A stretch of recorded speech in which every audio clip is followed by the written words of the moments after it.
Hello friends, मैं सरस्वती की स्वागत करता हूँ आपका अपना यूट्यूब चैनल एग्जाम दर्पण में। और आज हम लोग देखने वाला है भारत का भूगर्भिक इतिहास। जी हाँ दोस्तों, क्या देखेंगे आज हम लोग देखने वाले हैं भारत का भूगर्भिक इतिहास। इसके पहले पार्ट 1 हमने खत्म किया है, यानी एक चैप्टर जो आपका भारत की स्थिति एवं विस्तार था। दूसरा चैप्टर हम देखेंगे भारत का भौतिक स्वरूप। और उसके पूर्व हमने सोचा कि भाई भारत का जो भूगर्भिक इतिहास है, भारत का जब तक हम भूगर्भिक इतिहास के बारे में नहीं समझे तब तक यानी भारत का भौतिक जो स्वरूप होगा उसके बारे में अच्छी तरह से हमें जानकारी प्राप्त नहीं होगी। इसलिए आज हम एक छोटा सा वीडियो लाए हैं केवल उसके परिचय से संबंधित। जैसे मान लीजिए अगर भारत का भूगर्भिक इतिहास देखा जाए तो भारतीय चट्टानों को हम क्या करेंगे, पहले वर्गीकरण करेंगे। जो भारत में किन राज्यों में किस प्रकार की चट्टानें हैं, कौन कौन सी चट्टानें पाई जाती हैं, उन चट्टानों की विशेषताएं क्या है उसके बारे में अध्ययन करेंगे। उसके बाद हम आएंगे भारतीय भौतिक स्वरूप में, जिसमें हम देखेंगे यानी उत्तर का जो पर्वतीय क्षेत्र होगा, उसके बाद आपका मध्य का विशाल मैदान होगा, फिर आपका दक्कन का पठार होगा, फिर तटीय प्रदेश होंगे, पश्चिमी तटीय प्रदेश, पूर्वी तटीय प्रदेश। उसके बाद हम लोग देखेंगे इसका द्वीपीय क्षेत्र के बारे में। तो ये आपका जो मरुस्थलीय क्षेत्र हो जाएगा। तो भौतिक स्वरूप के बारे में हम इसके बाद चर्चा करेंगे। उसके पूर्व हमने सोचा कि भारतीय चट्टानों के बारे में यानी भारत का भूगर्भिक इतिहास के बारे में एक थोड़ी सी हल्की फुल्की समझबूझ हम लोग ले लें, उसके बाद आगे हम लोग बढ़ेंगे। ठीक है, तो भारतीय चट्टानों का वर्गीकरण अगर देखा करें तो हम सबसे पहले देख सकते हैं यानी समय के आधार पे, यानी भारत में जो है चट्टान अनेकों समय में निर्मित हुए हैं। अलग अलग समय में भारतीय चट्टानों का निर्माण हुआ है। उसमें देखा जाए तो भारत ही नहीं बल्कि पूरे विश्व में चट्टानों का निर्माण जो हुआ है अलग अलग समय में हुआ है। उसमें सबसे पहला काल जो आता है आपका आता है आद्य महाकल्प की चट्टानें। आद्य महाकल्प या आर्कियन चट्टानें बोल सकते हैं। ठीक है, आद्य महाकल्प की चट्टानें या आर्कियन महाकल्प की चट्टानें लगभग भारत की 82.7% जो भाग है, यानी भारत की 82.7% या बोल सकते हैं 2/3 भारत का जितना भी भौगोलिक क्षेत्र है इसका 2/3 भाग जो है आपका यानी जो आपका आद्य महाकल्प की चट्टानें आर्कियन चट्टानों से इसका निर्माण हुआ है। ठीक है, आद्य महाकल्प की चट्टानें यानी 2/3 भाग जो भारत का निर्माण हुआ है वो आर्कियन चट्टानों से। यानी देखिए सबसे पहले हम चट्टान देख लेते हैं आखिर होता क्या है भारतीय भूगर्भिक चट्टानें। तो सबसे पहले चट्टान को जानने से पहले हम देखेंगे कि जो भारत की ऊपरी जो मृदा या जो ऊपरी परत है मिट्टी है उसकी आंतरिक यानी भारत के आंतरिक जो भूगर्भ है उसकी विशेषताओं के बारे में हम इसमें उल्लेख करेंगे और वो किन किन चट्टानों से निर्मित हुए हैं उसके बारे में हम देखेंगे। तो जो भारत में देखा जाए तो दो प्रकार यानी दोनों चट्टानें, प्राचीन चट्टान और आधुनिक चट्टान, दोनों प्रकार की चट्टान पाई जाती है। सबसे प्राचीन चट्टान अगर देखी जाए तो आपका आर्कियन चट्टानें भी यहाँ पर उपलब्ध है। ठीक है, भारत में आर्कियन चट्टानें भी उपलब्ध है और साथ में देखा जाए तो आधुनिक काल के जो आपका टर्शियरी क्रम के जो है या क्वाटरनरी क्रम के जो चट्टान है ये भी यहाँ पर क्या है उपलब्ध है। सबसे आधुनिक काल के भी चट्टान उपलब्ध है और सबसे प्रारंभिक प्राचीन काल के भी चट्टान क्या है भारत में उपलब्ध है। तो हम लोग अगले वीडियो में जो है इसके विस्तार पूर्वक देखेंगे। ठीक है, अभी केवल इसके बारे में चर्चा कर रहे हैं कि इनको कितने कालखंडों में बांटा गया है। तो देखा जाए कि अगर समय के अनुसार बांटा जाए तो आद्य महाकल्प के चट्टानें एक नंबर आता है यानी आर्कियन चट्टानें ये सबसे यानी प्राचीन चट्टान माने जाते हैं। किसको, आर्कियन जो चट्टान है ये सबसे प्राचीन चट्टान है। और इसके बाद आपका आर्कियन चट्टान को भी हम लोग कितने भागों में बांटे हैं, 2 भागों में। ठीक है, एक आर्कियन क्रम की चट्टान और एक धारवाड़ क्रम की चट्टान। अब देखिए आर्कियन चट्टान जो है आर्कियन क्रम की चट्टान यानी आर्कियन क्रम की चट्टान है क्या, तो ये देखिए चट्टान 2 प्रकार से हम अभी बताएं कि चट्टान 2 प्रकार से हम लोग पढ़ सकते हैं। चट्टान के 2 प्रकार हो सकते हैं। एक वे चट्टानें जिनका निर्माण यानी पृथ्वी की आंतरिक बल के कारण होता है। ठीक है, चट्टान का निर्माण 2 ही तरह से हो सकता है। एक जो होगा आपका पृथ्वी के आंतरिक हलचल या आंतरिक बल ज्वालामुखी उद्गार। ठीक है, पृथ्वी के आंतरिक बल के कारण चट्टानों का निर्माण होता है। और दूसरा वो जो चट्टान बनते हैं यानी पृथ्वी के आंतरिक बल के कारण जो चट्टान बनते हैं उसके तलछटों के जमाव के कारण। ठीक है, उसके तलछट यानी समय समय पर टूटते फूटते रहते हैं जिसके परिणाम स्वरूप नदियों द्वारा या समुद्र के लहरों द्वारा वो क्या होता है, जो अवसाद होते हैं वो जमा होते हैं, इकट्ठा होते हैं, जिसको हम परतदार चट्टान बोलते हैं, रवादार चट्टान बोलते हैं, या जो भी बोला जाए, ठीक है। यानी जो अवसादों से, यानी तलछटों के अवसाद से या जमाव से जो चट्टान का निर्माण होता है वो आपका रवादार चट्टान होगा। यानी दो ही प्रकार के चट्टान होते हैं, एक तो पृथ्वी के आंतरिक बल के कारण जो चट्टान बनेंगे, एक वो हो गए, और जो बन गया है उसी के टूटने फूटने से दूसरे जगह जाकर जम जाएगा, परत बन जाएगा, और काफी ताप और दाब के बाद उसमें कुछ परिवर्तन होंगे तो वो अगला वो आप एक नया रूप अपना लेता है, तो वो एक अलग प्रकार के चट्टान हो जाते हैं, ठीक है। तो दो प्रकार के चट्टानों की दो ही विशेषता होती है, बस आपको ये याद रखना है। चट्टान दो प्रकार के होते हैं, एक यानी पृथ्वी के आंतरिक दबाव के कारण या आंतरिक बल के कारण जो चट्टान का निर्माण होता है, और दूसरा कि वो जो चट्टान बने हैं उसके टूटने फूटने या उसमें कुछ परिवर्तन के परिणाम स्वरूप या उसके तलछटों के जमाव के परिणाम स्वरूप जो नए चट्टान मतलब दूसरे चट्टान का निर्माण होता है।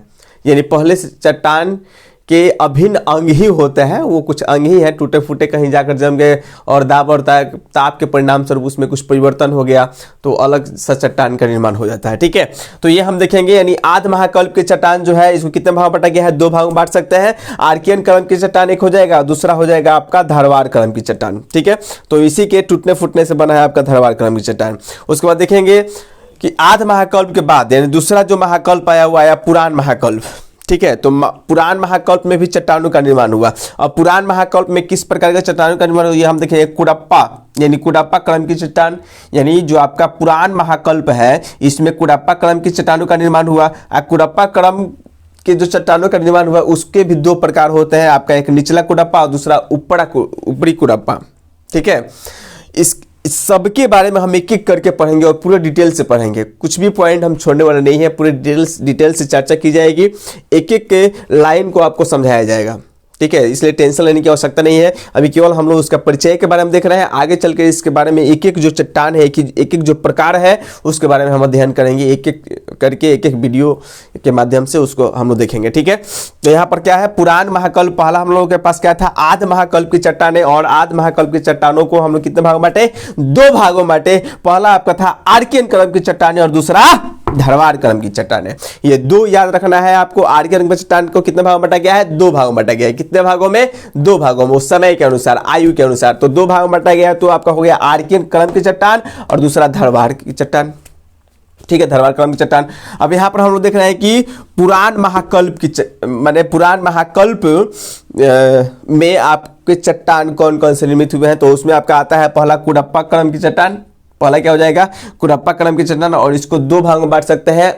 एक आपको बोल सकते हैं निचली कुडप्पा और दूसरा बोल सकते हैं ऊपरी कुडप्पा, ठीक है, निचली कुडप्पा और दूसरा ऊपरी कुडप्पा। उसके बाद आ जाएगा आपका क्या, यानी इसी काल में पुरान महाकल्प में ही कुडप्पा क्रम की चट्टान का निर्माण हुआ, दूसरा आपका विंध्यान क्रम का चट्टान का निर्माण हुआ, तीसरा आपका दिल्ली क्रम का, चौथा आपका हिमाचल क्रम का, ठीक है।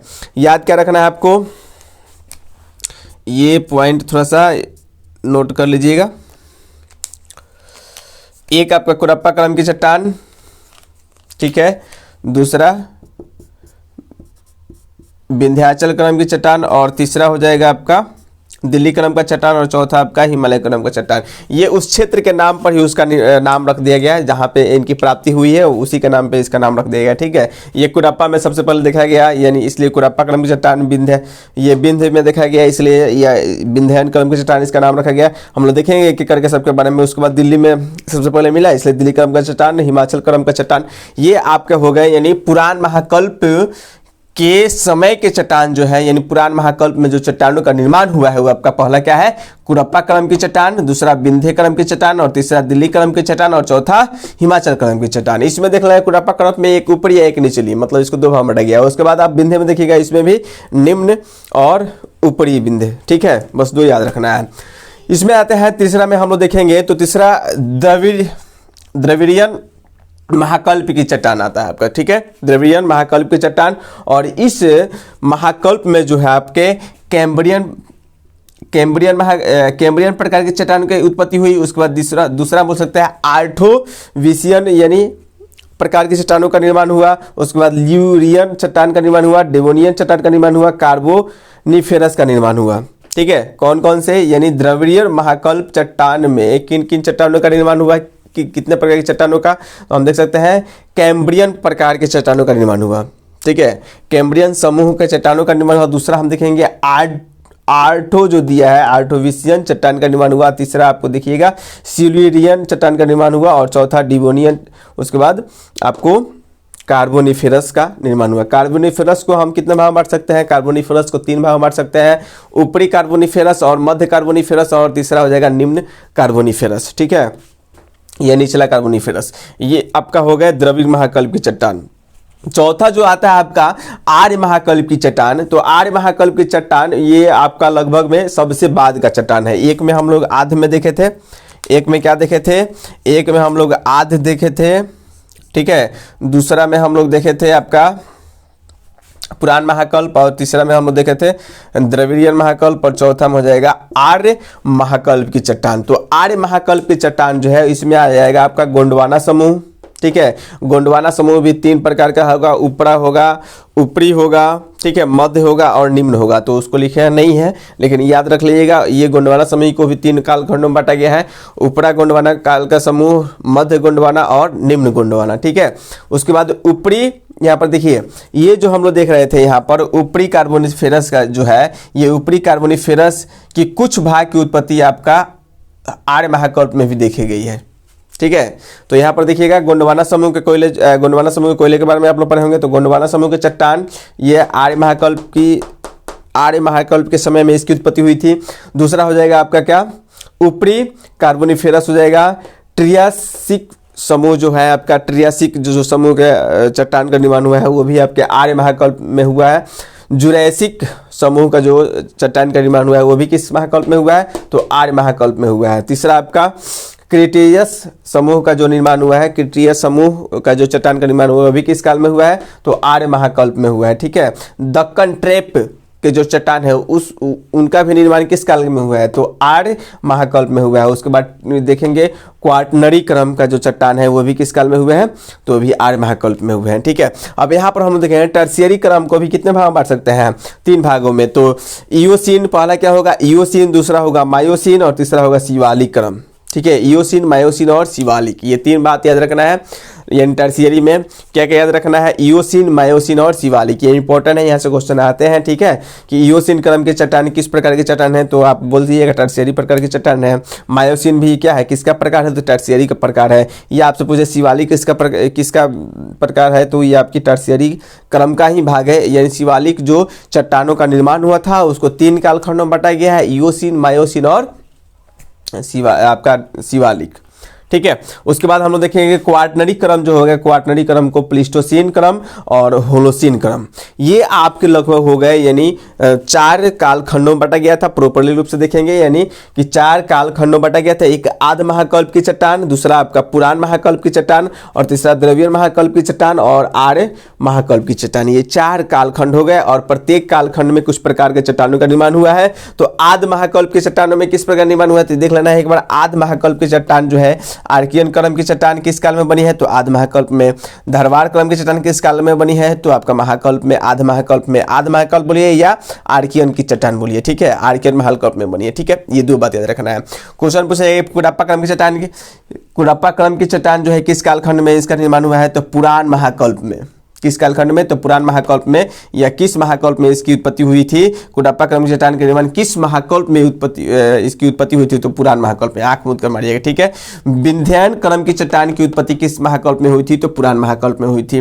उसके बाद देखेंगे दिल्ली क्रम की चट्टान, तो भी पुरान महाकल्प। हिमाचल क्रम की चट्टान, तो भी पुरान महाकल्प। ठीक है, इसके बाद देख लेना है, ये कह रहा है कि द्रविड़ महाकल्प की चट्टान है। तो द्रविड़ महाकल्प की चट्टानों में जो ये समय था, इसमें किन किन चट्टानों की उत्पत्ति हुई, तो हम देखेंगे पहला कि कैम्ब्रियन महाकल्प, यानी कैम्ब्रियन प्रकार की चट्टानों की उत्पत्ति किस कालखंड में हुई थी, तो द्रविड़ महाकल्प कालखंड में हुई थी। ठीक है, उसके बाद आर्थोविशियन जो है, इस प्रकार के चट्टानों का निर्माण किस कालखंड में, तो द्रविड़ महाकल्प। सिल्यूरियस जो है, सिल्यूरियन जो है, सिल्यूरियन की चट्टान की उत्पत्ति किस कालखंड में हुई, तो द्रविड़ महाकल्प में हुई। डिवोनियन की चट्टानों की उत्पत्ति किस कालखंड में हुई, तो द्रविड़ काल में हुई। ये आपको याद रखना है। और आपको है कार्बोनिफेरस जो है, कार्बोनिफेरस की भी उत्पत्ति आपकी द्रविड़ महाकल्प की द्रविड़ीय महाकल्प में ही हुई थी। अब कार्बोनिफेरस जो है उसको 3 भागों में बांट दिया गया है, ऊपरी कार्बोनिफेरस, मध्य कार्बोनिफेरस और आपका निम्न कार्बोनिफेरस या निचला कार्बोनिफेरस। ठीक है, अब देखिए आर्य महाकल्प जो है, आर्य महाकल्प में कितने प्रकार की चट्टानों की उत्पत्ति हुई? तो पहला गोंडवाना समूह, यानी गोंडवाना समूह कोयले की उत्पत्ति किस कालखंड में हुई?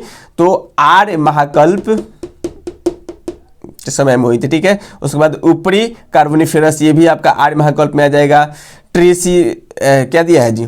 ट्रियासिक समूह जो है ये भी आपका आर्य महाकल्प में आ जाएगा। जुरैसिक समूह जो हो जाएगा ये भी आर्य महाकल्प में हो जाएगा। और क्रिटेशियस जो है ये भी आपका आर्य महाकल्प में हो जाएगा। क्रिटेशियस ये आर्य महाकल्प में। दक्कन ट्रेप ये भी आर्य महाकल्प, दक्कन ट्रेप प्रकार के चट्टानों की उत्पत्ति किस महाकल्प में हुई या किस काल में हुई? तो आर्य महाकल्प में इसकी उत्पत्ति हुई थी। टर्शियरी क्रम के समूह जो चट्टान है उसकी उत्पत्ति किस महाकल्प में? इसी प्रकार का क्वेश्चन बन सकता है। ठीक है, कि टर्शियरी क्रम की चट्टानें किस काल में बनी है, किस कालखंड की में इसकी उत्पत्ति हुई थी? तो याद रखना है आपको, आर्य महाकल्प प्रकार की ये चट्टानें हैं, आर्य महाकल्प में इसकी उत्पत्ति हुई थी। और क्वार्टरनरी जो क्रम की चट्टानें हैं उसकी भी उत्पत्ति किस कालखंड में हुई? तो आर्य महाकल्प में हुई। तो उम्मीद है कि आपको ये वीडियो काफ़ी पसंद आई होगी। और हम इस वीडियो में बस इतना ही रहने देते हैं। फिर हम लोग आगे आने वाले वीडियो में एक एक प्रकार की जो आपके चट्टान है, जैसे मान लीजिए आर्कियन क्रम की चट्टान है, धारवाड़ क्रम की चट्टान है, कुडप्पा क्रम की चट्टान है, विंध्य क्रम की चट्टान है, दिल्ली क्रम की चट्टान है, हिमाचल क्रम की चट्टान है, एक एक पॉइंट के बारे में चर्चा किया जाएगा कि किस प्रकार की। जैसे यहाँ से क्वेश्चन ये हो सकता है कि आर्कियन क्रम की चट्टानें भारत में कहाँ कहाँ पाई जाती है, आर्कियन प्रकार की चट्टानें का विस्तार भारत में किन क्षेत्रों में हुआ है, किन के राज्यों में हुआ है। तो एक एक पॉइंट के बारे में हम लोग आने वाले वीडियो में चर्चा करेंगे। तो ध्यान रखिएगा कि आने वाला जो वीडियो है उसको ध्यान से, इस वीडियो को तो देख ही लीजिए और इसको कॉपी में नोट कर लीजिएगा। फिर आने वाला जो वीडियो होगा इसमें हम पूरे जितने भी भाग आपको आज हम बताए हैं लगभग प्रत्येक टॉपिक को उठाकर एकदम विस्तार पूर्वक हम लोग पढ़ेंगे, किसी टॉपिक को छोड़कर हटने वाला नहीं है। जो भी टॉपिक होगा उसको विस्तार पूर्वक हम लोग पढ़ेंगे। तो उम्मीद है कि आपको वीडियो ये काफ़ी पसंद आई होगी। अगर अच्छी लगी हो तो कृपया करके जितना हो सके उतना इस वीडियो को शेयर कीजिए, लाइक कीजिए और बेल आइकन घंटों को जरूर बजाइए। थैंक यू दोस्तों, धन्यवाद। फिर मिलते हैं अगले वीडियो में, तब तक के लिए जय हिंद।